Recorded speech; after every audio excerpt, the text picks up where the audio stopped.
Atheist Republic member faces brutal harassment from radical Islamists.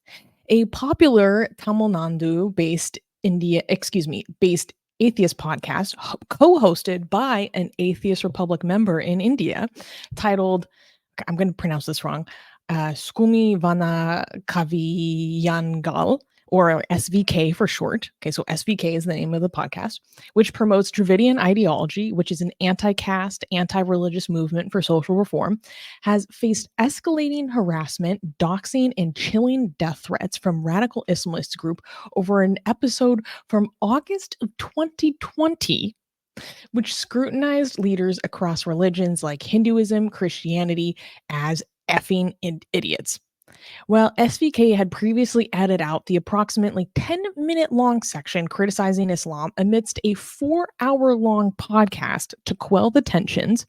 An uncut version was recently circulated, leading to renewed backlash. Co-founder Haashiraamaa Senju revealed the disturbing details. Family members of SVK staff were being followed around. One staffer received pictures of his family members and himself, hinting at the possibility of being followed.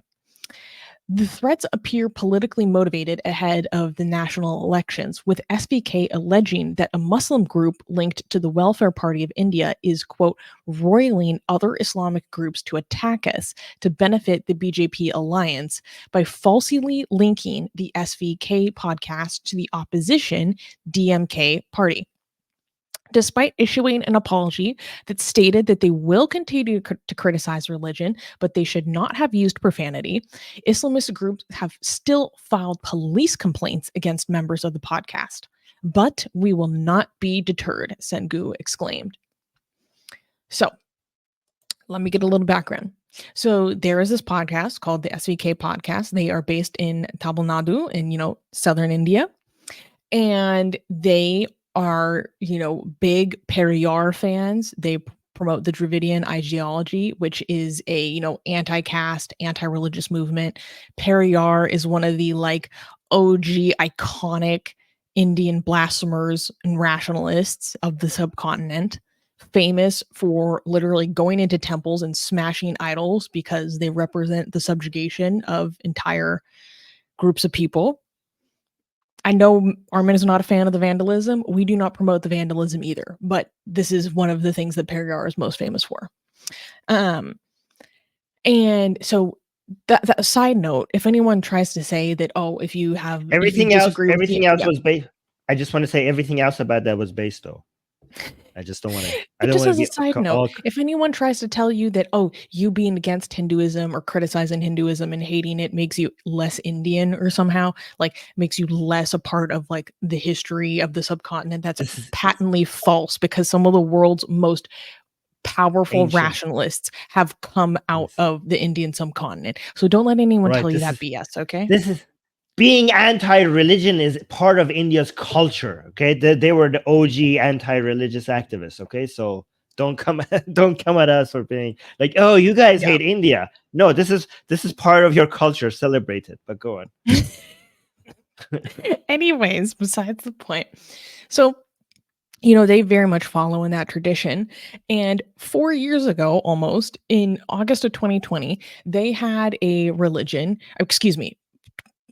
rewind. They had an episode called The Godmen, where they were basically talking about all the different leaders of different religions. They were talking about Hinduism, they were talking about Christianity, they were talking about Islam, they were using profanity, mocking, making some jokes. And they did use, they're effing idiots, blah, blah, blah. And this caused a bit of a problem back then. And eventually, because of threats and all the fury against them, they were forced to, out of that 4-hour long podcast, they deleted 10 minutes where they were talking about Islam. Only 10 minutes where they were talking about Islam. And then recently, this 10-minute clip has been recirculated again. And then people have been coming after them. Death threats, doxing, people following their family members around in the street, taking photos and then sending it to them so that that they're being surveilled. Not to mention, then other political Islamist groups started riling up against them and then filing police complaints against them. And because of all this drama, they were forced to issue an apology where they're like, okay, you know what? Like, we apologize.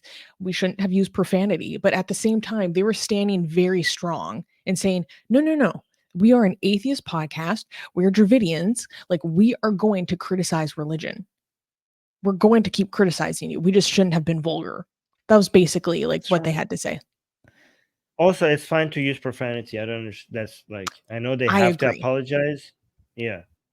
I I mean, agree. sometimes especially with Islam, it deserves profanity. I mean, by the way, every religion deserves that. However, look at all, they criticize every religion, right? And they make fun of every religion and they insult every religion. But look at which one of these religions got them in trouble, right? Like, Yeah. they go after Hinduism and they live in a very Hindu country, and it was Islam, even though Islam is like a minority religion in India. This is what you have to be afraid of. You could go after Christianity. I mean, we went after Hinduism and we got a backlash. But again, the backlash is online. The backlash is not people coming for you physically in real life.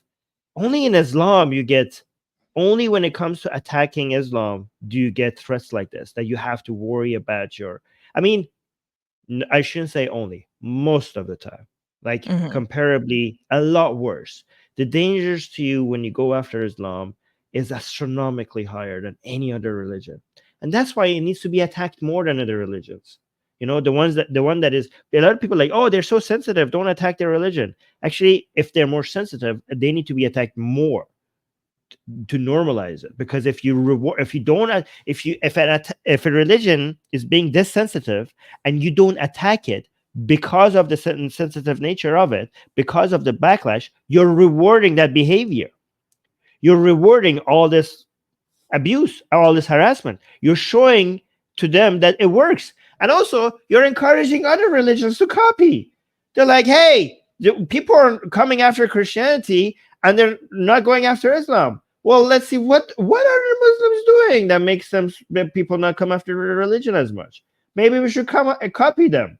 Maybe some Hindus are like, okay, maybe we should act more like Muslims for people not to come after religion. That's why you need to attack Islam, so other people don't get the idea that this is such a great idea.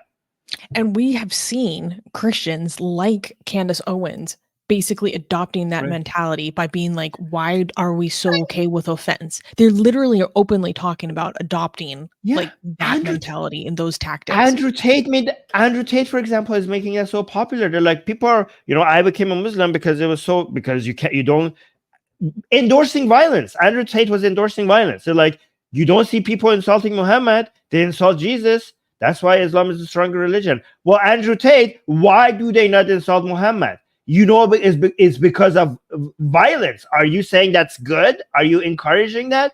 Telling Christians, if you want to be as strong as Islam, then maybe you should be as violent.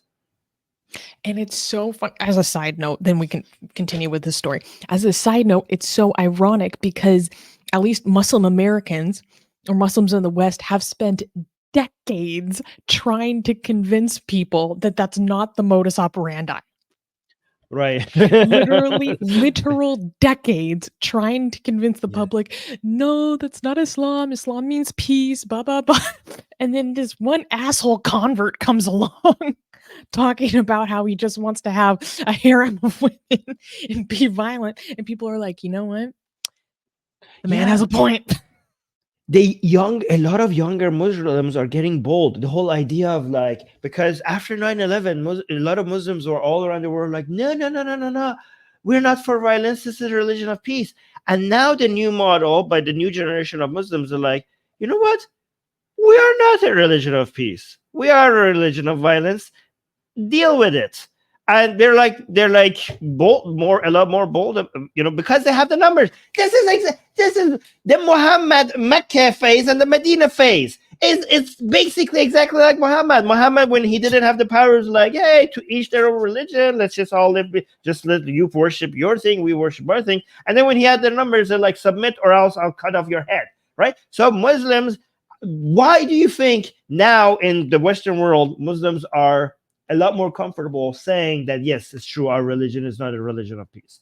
Because they're having because they notice that they have the upper hand. They have the numbers now. And if those numbers keep growing, they will become more transparent about how their religion promotes violence and how Well, it's not even intimidation is part of necessarily their tactics. just it's not even necessarily just the numbers because in America they still are like a tiny minority, but I think Yes, they were emboldened partially because our country is filled with an attitude and an ideology, mainly postmodernism, decolonialism, and post-colonialism that emboldens them.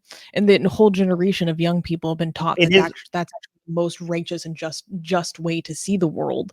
And so they're emboldened. Like I've seen tons of Muslim girls in America being like, I'm sick of the narrative of the Muslim pacifist, blah, blah, blah. We do have a right. political religion. Our religion has rules for war, blah, blah, blah. And I'm like, just only a few years ago, you would have never been able to get someone to admit that. Right. But it's also because of the numbers. I understand that there's still a minority. That is true.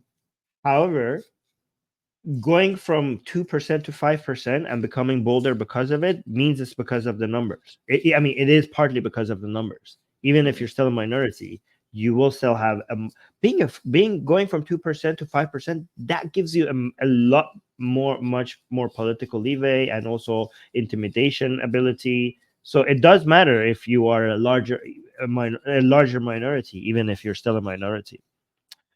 But yeah. The Medina Mecca effect is real, y'all. Yes. So imagine Like if that number gets clockwork. even more.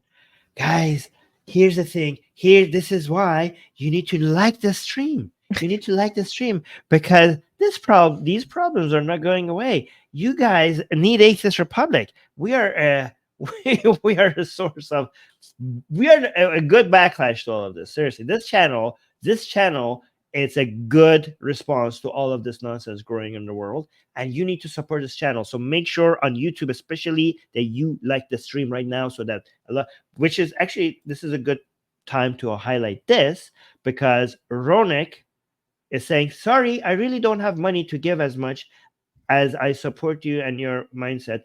You should not give us money." Guys, if you are struggling financially, you are a moron for giving us money. So good job, Ronek. Make sure you keep your money for yourself. You have to take care of yourself first. But I have great news for everyone here. There are plenty of free ways that doesn't cost you a cent to support this channel, right? Like the stream, leave a comment after the stream is over, right? Make sure you subscribe. Make sure you hit the bell notification. And the most important thing you could do that really helps the channel and doesn't cost you a cent is to go tell your friends and your enemies to come and subscribe to Atheist Republic YouTube channel. Do you know who makes the most amazing, gorgeous, and other adjectives that I can't use here on YouTube, blasphemous art ever? We do! And for some reason, we are giving it away for free. Download them now using the link in the description before we change our mind.